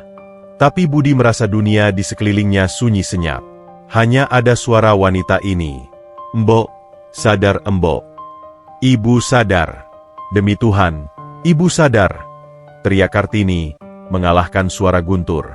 Ia meraba wajah Budi, menyeka darah di bibir anaknya dengan ibu jarinya. Sentuhan itu begitu lembut, begitu ibu. Darah ini. Kartini menatap darah Budi di jarinya. Darah ini yang membangunkan ibu. Kevin, anak haram itu, dia berani melukaimu. Rahang Kartini mengeras. Wajahnya yang tadi penuh kasih sayang kini berubah menjadi topeng kemarahan yang dingin dan menakutkan. Ia menoleh ke arah gedung pencakar langit di belakang mereka. Gedung Grand Corp yang menjulang angkuh menembus badai. Gedung yang ia bangun dengan keringat dan air mata bersama almarhum suaminya. Gedung yang kini dikuasai oleh ular berbisa yang ia besarkan sendiri. Dia pikir aku sudah mati, desis Kartini. Matanya menyipit, memancarkan aura membunuh. Dia pikir dia sudah menang karena membuangku ke tong sampah. Tapi dia lupa satu hal. Kartini mencoba berdiri. Kakinya goyah, tapi ia menolak dibantu. Ia berpegangan pada dinding beton yang kotor. Perlahan tapi pasti, ia menegakkan punggungnya. Postur tubuhnya yang selama 5 tahun ini membungkuk seperti udang, kini tegak lurus. Budi melihat transformasi itu dengan mata terbelalak. Di depan matanya, Mbok Iem, si wanita gila menghilang. Digantikan oleh sosok wanita yang, meski berbaju compang-camping dan basah kuyup, memiliki aura yang bisa membuat jenderal sekalipun menunduk hormat. Kartini menatap Budi, lalu mengulurkan tangannya. Bantu ibu berdiri, Satria. Jangan membungkuk lagi. Mulai detik ini, tidak ada lagi yang boleh menundukkan kepala di keluarga kita. Budi menyambut tangan itu. Tangan yang kasar, tapi terasa kokoh seperti baja. Saat Budi berdiri di samping ibunya, sebuah mobil sedan tua berwarna hitam melaju pelan di area loading dock. Mobil itu berhenti mendadak saat lampu depannya menyorot 2 sosok yang berdiri di tengah hujan. Pintu mobil terbuka. Seorang pria tua berlari keluar membawa payung hitam. Itu Pak Ujang. Pak Ujang berniat mengecek kondisi mereka diam-diam, mungkin memberi sedikit uang dan makanan. Namun langkah Pak Ujang terhenti 3 meter di depan mereka. Payung di tangannya terlepas, jatuh menggelinding di aspal basah. Pak Ujang tidak melihat 2 gembel yang menyedihkan. Ia melihat nyonya besarnya berdiri tegak, menatapnya dengan tatapan yang sangat ia kenal. Tatapan yang dulu biasa ia lihat di kaca spion saat nyonya memberi perintah bisnis. Pak Ujang, sapa Kartini dingin namun tenang. Suaranya menembus deru hujan. Mobilmu bensinnya penuh. Lutut Pak Ujang lemas. Ia jatuh berlutut di atas genangan air. Tidak peduli celananya basah. Tubuhnya gemetar hebat. Air mata tua mengalir di pipinya. Nyonya? Isak Pak Ujang, bersujud mencium aspal. Nyonya Kartini. Gusti Allah, Nyonya masih hidup. Kartini melangkah maju, lalu dengan gerakan anggun, ia menepuk bahu mantan sopirnya itu. Bangun, Ujang. Jangan menangis. Kita tidak punya waktu untuk drama, perintah Kartini. Bawa kami ke tempat aman. Aku butuh mandi. Aku butuh baju yang layak. Dan aku butuh telepon untuk menghubungi pengacara lamaku. Kartini menoleh ke arah Budi, Satria, yang masih bingung setengah mati. Ia tersenyum. Kali ini senyum singa betina yang siap berburu. Dan kau, anakku, ucap Kartini. Siapkan dirimu. Besok pagi, kita akan sarapan. Bukan nasi bungkus sisa. Kartini menatap tajam ke lantai paling atas gedung Grand Corp. Tapi kita akan sarapan dengan menu daging serigala. Petir menyambar langit Jakarta dengan suara menggelegar blar. Seolah menjadi palu hakim yang mengetuk dimulainya pengadilan jalanan. Sang ratu telah kembali. Dan neraka baru saja membuka pintunya untuk Kevin. Keesokan harinya, pukul 10 pagi. Grand Ballroom di lantai teratas menara Grand Corp telah disulap menjadi panggung kemegahan.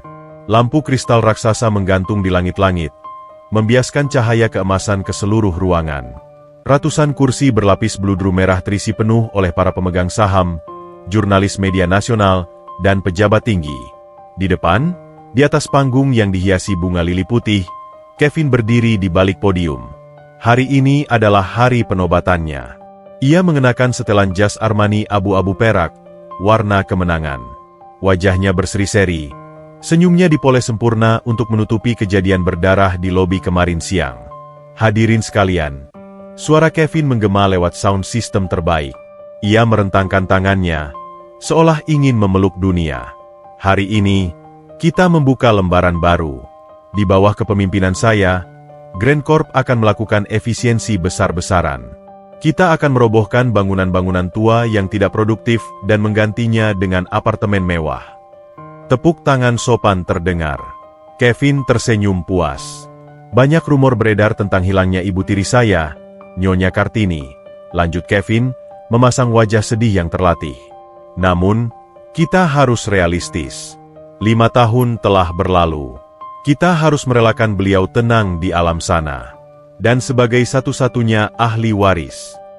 Kevin mengambil pena emas dari saku jasnya. Di meja di sampingnya, dokumen pengalihan aset sudah terbuka. Tinggal 1 tanda tangan, dan kerajaan bisnis ini resmi menjadi milik pribadinya secara mutlak. Dengan tanda tangan ini, saya dedikasikan kesuksesan ini untuk almarhumah ibu, ucap Kevin munafik. Ia membungkuk. Ujung pena menyentuh kertas. Blaar. Suara itu bukan suara petir. Itu adalah suara pintu ganda Grand Ballroom, pintu setinggi 4 meter yang terbuat dari kayu jati ukir, dibuka dengan paksa dari luar. Hantaman pintu ke dinding begitu keras hingga mengguncang ruangan. Semua kepala menoleh serentak ke belakang. Keheningan menyergap. Di ambang pintu, berdiri 3 sosok siluet yang melawan cahaya matahari dari koridor luar. Suara langkah kaki terdengar.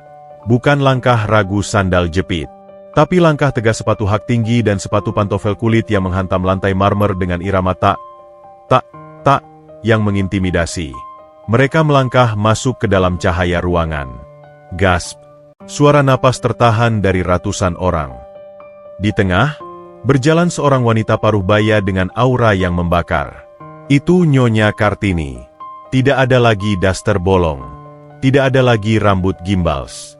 Rambutnya kini disanggul rapi, memperlihatkan leher jenjangnya yang dihiasi kalung berlian sederhana namun berkelas. Ia mengenakan kebaya modern berwarna merah darah yang elegan, dipadu dengan kain batik motif parang rusak, motif khusus raja-raja Jawa yang melambangkan perang melawan kejahatan. Wajahnya bersih, dirias tipis namun tajam. Bekas luka sobek di pelipisnya akibat tendangan Kevin kemarin masih ada, tapi tidak ditutupi. Luka itu justru terlihat seperti tanda jasa perang yang membuatnya makin menakutkan. Di sebelah kirinya, berjalan Pak Ujang. Mengenakan seragam kepala keamanan lengkap dengan lencana penghargaan penuh di dada. Wajahnya garang, tangannya siap di pinggang. Dan di sebelah kanannya, semua mata wanita di ruangan itu terbelalak. Berjalan seorang pemuda tinggi tegap. Itu Budi. Tapi Budi yang ini bukanlah pemulung dekil. Ia mengenakan setelan jas hitam slim fit yang membalut tubuh atletisnya.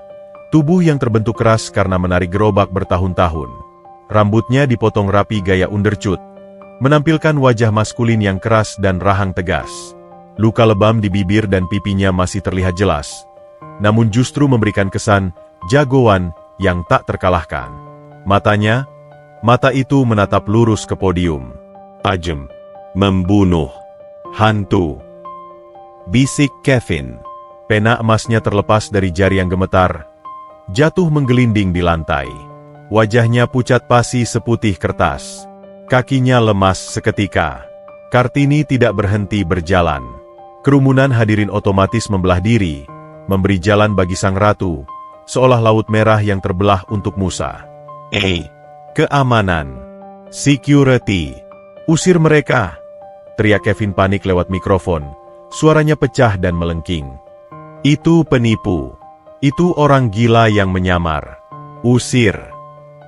4 orang satpam penjaga ruangan bergerak maju ragu-ragu. Diam di tempat. Suara Kartini menggelegar tanpa mikrofon. Otoritas murni dalam suaranya membuat para satpam itu membeku seketika. Siapa yang menggaji kalian? Tanya Kartini dingin sambil terus berjalan. Anak ingusan itu? Atau tanda tangan di kontrak kerja kalian yang bertuliskan nama saya? Para satpam itu saling pandang. Mereka mengenali suara itu. Mereka mengenali aura itu. Serentak, mereka mundur dan menunduk hormat. Selamat datang kembali, Nyonya Besar, ucap kepala tim pengamanan ruangan dengan gemetar. Kevin ternganga. Benteng pertahanannya runtuh dalam satu kalimat. Kartini dan rombongannya kini sudah berdiri tepat di depan panggung rendah itu. Jarak mereka dengan Kevin hanya 3 meter. Kau bilang aku sudah tenang di alam sana, Kevin? Tanya Kartini sinis. Maaf mengecewakanmu. Neraka belum mau menerimaku karena tugasku membersihkan iblis di dunia ini belum selesai. Wartawan mulai sadar dari keterkejutan mereka. Kilatan blitz kamera meledak gila-gilaan. Ini berita abad ini. Nyonya besar bangkit dari kubur. Ini bohong. Ini rekayasa. Kevin berteriak histeris, menunjuk-nunjuk Budi. Siapa gembel yang kau bawa ini? Kau memungut sampah jalanan untuk jadi gigolo MU. Hah? Budi melangkah maju satu langkah. Ia menaiki anak tangga panggung dengan tenang. Ia berdiri menjulang di hadapan Kevin. Tinggi badan mereka kontras. Budi lebih tinggi, lebih tegap. Kevin tampak menciut. Budi mendekatkan wajahnya ke wajah Kevin. Ia bisa mencium bau parfum mahal Kevin yang kini bercampur bau keringat dingin ketakutan. Masih ingat bau ini, Tuan? Bisik Budi pelan, tapi mikrofon di podium menangkapnya jelas. Bau sampah, bau selokan, bau kemiskinan yang kemarin Tuan hina. Budi tersenyum tipis. Tapi Tuan lupa satu hal. Emas, walaupun jatuh kecomberan, tetaplah emas. Sedangkan kotoran, walaupun dibungkus jas Armani, tetaplah kotoran. Kurang ajar. Kevin mengangkat tangannya, hendak menampar Budi seperti biasanya. Hap! Tangan Kevin ditangkap di udara oleh Budi dengan satu tangan. Cengkeraman Budi kuat laksana catut besi. Hasil latihan menarik gerobak ratusan kilo. Ah! Lepas. Kevin merintih kesakitan. Tulang pergelangan tangannya serasa mau remuk. Cukup, Satria, perintah Kartini. Budi, Satria, menghempaskan tangan Kevin dengan kasar. Kevin terhuyung mundur, menabrak podium hingga mikronya berdecit nyaring nyi. Kartini naik ke atas panggung. Ia berdiri di samping anaknya. Ia mengambil mikrofon lain. Hadirin sekalian, ucap Kartini lantang. Matanya menyapu ruangan. Perkenalkan, pemuda yang kemarin dihina, dipukuli, dan dibuang ke tempat sampah oleh CEO kalian ini. Kartini merangkul bahu Budi dengan bangga. Adalah Satria Anggara, putra kandung saya. Pewaris tunggal yang sah dari darah daging saya dan pendiri perusahaan ini. Duar, ruangan itu meledak dalam kegaduhan. Putra kandung, yang hilang 24 tahun lalu. Jadi Kevin? Ya, lanjut Kartini, menatap Kevin dengan tatapan mematikan. Dan orang ini, Kevin, hanyalah anak tiri yang durhaka. Yang 5 tahun lalu memutus rem mobil saya. Yang membiarkan ibunya menjadi gelandangan gila makan sampah, sementara dia menikmati kemewahan di atas penderitaan kami. Wajah Kevin hancur. Topengnya terlepas total. Bohong. Mana buktinya? Itu cuma anak pungut, teriak Kevin putus asa. Pak Ujang maju ke depan, membawa sebuah map biru. Ia membukanya dan mengangkat tinggi-tinggi sebuah kertas hasil laboratorium. Tes DNA pagi ini, teriak Pak Ujang. Rumah Sakit Pusat Polri. Hasilnya 99,9% identik. Dan ini. Pak Ujang memutar sebuah rekaman suara dari ponselnya ke dekat mikrofon. Rekaman suara Kevin di loading dock kemarin saat mengusir mereka. Buang mereka ke bak sampah. Hancurkan sampai jadi kayu bakar. Suara kejam itu menggema di ruangan mewah itu. Membungkam semua keraguan. Kevin terpojok di sudut panggung. Ia melihat tatapan para pemegang saham berubah menjadi tatapan jijik. Ia melihat para wartawan menatapnya seperti melihat kriminal. Ibu. Kevin mencoba memelas, berlutut di kaki Kartini. Ibu. Kevin hilaf. Kevin cuma. Kartini menatap anak tirinya yang berlutut itu. Dulu, ia akan luluh. Tapi bayangan Budi yang berdarah-darah kemarin telah membunuh rasa ibanya. Berdiri, perintah Kartini. Kevin berdiri dengan harapan diampuni. Plak. Tamparan Kartini mendarat telak di pipi mulus Kevin. Suaranya begitu keras hingga bergema ke seluruh ballroom.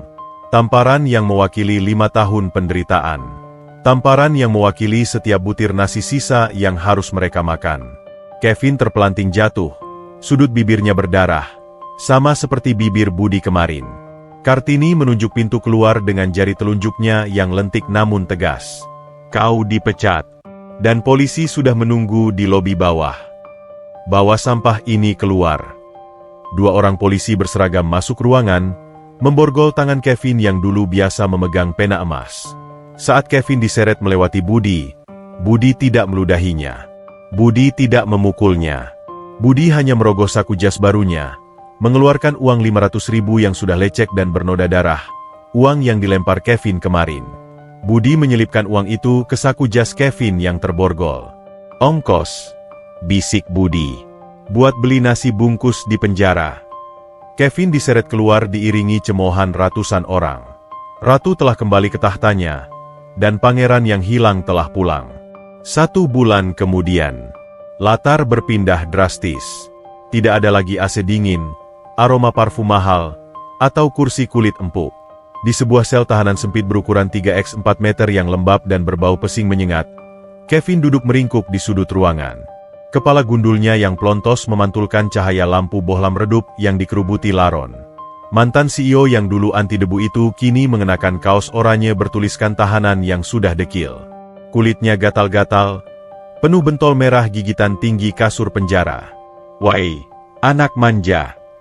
teriakan garang dari kepala kamar. Seorang narapidana bertato naga di seluruh lengan, membuat Kevin tersentak kaget. Iya, Bang," jawab Kevin gugup. Suaranya mencicit seperti tikus. Si kepala kamar melempar sebuah piring plastik kotor ke lantai, tepat di dekat kaki Kevin. Di piring itu, ada seporsi nasi cadong, nasi penjara yang keras seperti batu, dengan lauk tempe rebus pucat dan sayur nangka hambar. "Makan," perintah si kepala kamar. Kevin menatap makanan itu dengan nanar. Perutnya melilit perih. Ia belum makan seharian. Dulu, ia membuang nasi bungkus Budi karena dianggap sampah. Sekarang, nasi keras ini terlihat seperti emas baginya. Kevin mengulurkan tangan hendak mengambil piring itu. Plak! Si kepala kamar menepis tangan Kevin. Piring itu terbalik. Nasi dan sayur tumpah ke lantai semen yang kotor dan berlumut. "UPS. Tumpah," ejek si kepala kamar, meniru nada bicara Kevin saat menjatuhkan botol air Budi sebulan lalu. "Makan dari lantai. Itu tempat lu sekarang. Di bawah kaki gua." Air mata Kevin menetes. Karma itu nyata, dan ia datang dengan bunga berbunga. Bayangan wajah Budi yang memungut tempe kotor di lobi kantor terlintas di benaknya. Rasa sakit hati, rasa malu, rasa tidak berdaya, kini Kevin merasakannya 1000 kali lipat. Dengan tangan gemetar dan harga diri yang sudah mati, Kevin menunduk. Ia memungut butiran nasi kotor itu dari lantai penjara, lalu memasukkannya ke mulut. Rasanya asin. Asin air mata penyesalan yang terlambat. Sementara itu, di lobi utama Menara Grand Corp, suasana siang itu berbeda. Lobi yang biasanya kaku dan steril kini terasa hangat. Para karyawan tidak lagi berjalan terburu-buru dengan wajah tegang. Mereka tersenyum, menyapa satu sama lain. Aura ketakutan yang dulu ditebar Kevin telah hilang, berganti dengan budaya baru yang lebih manusiawi. Di tengah lobi, tepat di atas paving blok tempat tragedi pemukulan terjadi, digelar sebuah tikar pandan sederhana. Di atas tikar itu, duduk bersila 3 orang penguasa baru gedung ini. Nyonya Kartini, Satria Anggara, Budi, dan Pak Ujang. Tidak ada meja prasmanan mewah. Tidak ada pelayan bersarung tangan putih. Di tengah mereka, terhidang tumpukan nasi bungkus daun pisang. Aroma nasi hangat, sambal terasi, dan ayam goreng lengkuas menguar, mengalahkan bau pengharum ruangan otomatis. Satria, kini terlihat gagah dengan kemeja batik lengan panjang yang digulung santai, membuka bungkusan nasinya. "Pak Ujang, ayo dimakan. Jangan sungkan," ajak Satria sambil tersenyum. "Ini nasi bungkus spesial. Nasinya pulen, bukan nasi sisa kayak dulu." Pak Ujang, yang kini diangkat menjadi Direktur Urusan Umum Kesejahteraan Karyawan, menyeka sudut matanya yang basah. Ia masih merasa seperti mimpi. "Den Satria, Nyonya, saya nggak pantas duduk sejajar begini," tolak Pak Ujang halus. Mental abdinya masih melekat. Kartini menepuk tangan Pak Ujang lembut. "Ujang," ucap Kartini tegas namun keibuan. "Kamu adalah orang yang berdiri membelaku saat anak tiriku sendiri membuangku. Di mata Tuhan, derajatmu lebih tinggi dari direktur manapun. Makanlah. Ini perintah. Pak Ujang mengangguk haru, lalu mulai menyuap nasi itu dengan tangan gemetar. Satria menatap ibunya. Luka di pelipis Kartini sudah sembuh, menyisakan garis parut tipis yang justru menambah wibawanya. Bu, panggil Satria. Ya, nak. Kenapa kita makan di sini? Di lobi? Bukan di restoran VIP di lantai atas. Kartini meletakkan nasi bungkusnya sejenak. Ia menatap lantai marmer dan aspal di sekeliling mereka. Tempat di mana ia pernah diseret seperti binatang. Tempat di mana anaknya dipukuli demi melindunginya. Kartini tersenyum damai. Supaya kita tidak lupa, Satria, jawab Kartini bijak. Lantai ini dingin kalau kita berdiri di atasnya dengan sepatu mahal dan hati yang sombong. Tapi lantai ini terasa hangat kalau kita duduk rendah hati dan bersyukur. Kartini mengambil segenggam nasi, lalu menyuapkannya ke mulut Satria. Persis seperti saat Satria menyuapinya ketika ia gila dulu. Dulu, kamu menyuapi ibu dengan nasi sisa demi menyambung nyawa ibu. Sekarang, ibu menyuapimu sebagai tanda bahwa hidupmu tidak akan pernah kekurangan lagi. Tapi ingat, Kartini menatap mata putranya dalam-dalam. Setinggi apapun kamu terbang nanti, nak, kakimu harus tetap memijak bumi. Karena di atas langit, masih ada langit. Dan di balik jas mahalmu, kamu tetaplah budi, anak berhati emas yang mencintai ibunya tanpa syarat.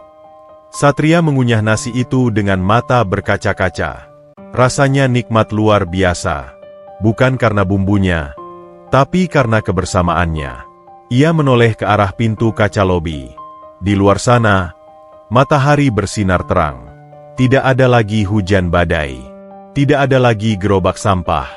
Yang ada hanya masa depan. Satria mengangkat gelas teh manis hangatnya. Untuk kehidupan baru, ucap Satria. Untuk kemanusiaan, sahut Pak Ujang. Untuk keluarga, tutup Kartini. Mereka bersulang dengan gelas kaca sederhana. Ting! Kamera perlahan bergerak mundur, zoom out, memperlihatkan pemandangan indah itu. Sang CEO, sang pemilik, dan sang mantan sopir, makan nasi bungkus bersama di lantai, dikelilingi oleh karyawan yang menatap mereka dengan penuh rasa hormat dan kekaguman. Layar perlahan menggelap, fade to black. Muncul tulisan putih di layar hitam. Kekayaan sejati bukanlah seberapa banyak yang kau miliki, tapi seberapa banyak yang berani kau beri saat kau tak punya apa-apa. Tamat.